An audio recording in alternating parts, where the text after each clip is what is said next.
rrezik nga simbolika e cila reflekton nga dota në fjalë, mbase kjo një mesazh tjetër politik që Serbia dhe më tutje e ka si ambicie afat mesme afat gjatë një konflikt drejt për drejt me Kosovë. Nuk shoh që kjo datë mund të evoluojë në një kërcënim të drejt për drejt, por në një terme afat mesme apo afat gjatë, sidomos po që se një pjesë e kontingjentit të forit apo i gjithë kontingjentit i forit largohet, kërcënimi është jashtëzakonisht real. Nevojitet një analizë shumë e madhe e sektorit sigurisë, kontaktet me partnerët ndërkombëtar, sepse i druhem këtij ushtrimi ushtarak, ne jemi të ekspozuar nga ky rrezik dhe konsideroj që organizatat tona sigurisë për Kosovën, tërësi dhe NATO-ja të përgatitës. Nuk shoh ndonjë rrezik drejt për drejt për datën fjalë, por shoh rrezik nga simbolika e cila reflekton nga data në fjalë, mbase kjo një mesazh tjetër politik që Serbia dhe më tutje e ka si ambicie afat mesme afat gjatë një konflikt drejt për drejt me Kosovë dhe një agresion drejt për drejt Kosovës, gjë që e bën shqetësuese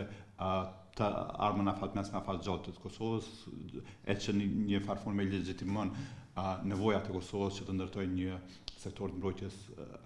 stabil. Ajo çka base në plan afat shkurt mendoj që Serbia veç se ka marrë disa mesazhe mjaft qarta edhe nga BE-ja dhe nga NATO që sulmi në Banjska është përgjegjësia e tyre dhe ata duhet të i dorëzojnë personat që kanë qenë të përfshirë në këtë incident dhe nuk shoh që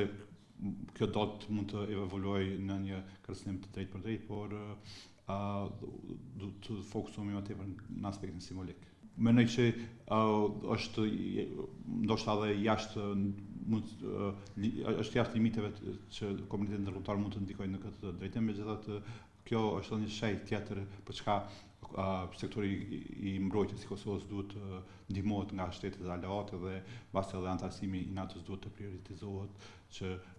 të parandalojnë ndonjë situatë kërcënuese që ky ushtim mbase edhe synon të ta simbolikoj. Nuk besoj që mund të ketë në base sot kërcënim drejt për drejt, për shkak se siç e përmenda në Kosovë më tutje vazhdon të jetë një mision i konsoliduar i NATO-s dhe po ashtu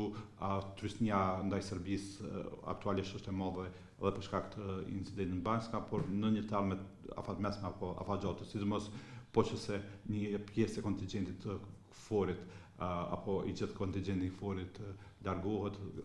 kërcënimi është jashtëzakonisht real dhe kjo e bën të qartë për qytetarët e Kosovës që sektori i mbrojtjes duhet të prioritizohet. Sa i përket ushtrimit ushtarak që është me 28 qershor, ata që kanë Vidovdanin, na që jemi me moshë më të vjetër e dim Vidovdanin e 89 shkurpatar Miloševićin në Prishtinë, personalisht i kum pa. Konsideroj që nevojitet një analizë shumë e madhe e sektorit sigurisë, kontaktet me partnerët ndërkombëtar, sepse i druhem këtij ushtrimi ushtarak të gjithë atyre njësime që ata, siç mora vesh, do t'i angazhojnë atë ushtrim, rast mundësi për ndonjë agresion të mëndshëm. Po kjo i nevojitet një analizë më e udhësishme. Nuk është vetëm kjo është vetëm si pretekst, si datë. Mi po pasu shumë faktorë, sikur situata e Serbisë fare është, lëkundja nga pushteti i Vučićit dhe aparatit të tij kriminal, ai gjithçka do të bën që ta tregojë vëmendjen dikun tjetër. Pra, ne jemi të ekspozuar nga ky rrezik dhe konsideroj që organizatat tona sigurisë për Kosovën, tërësi dhe NATO-ja të përgatitës, sepse konsideroj që është një rrezik shumë i madh.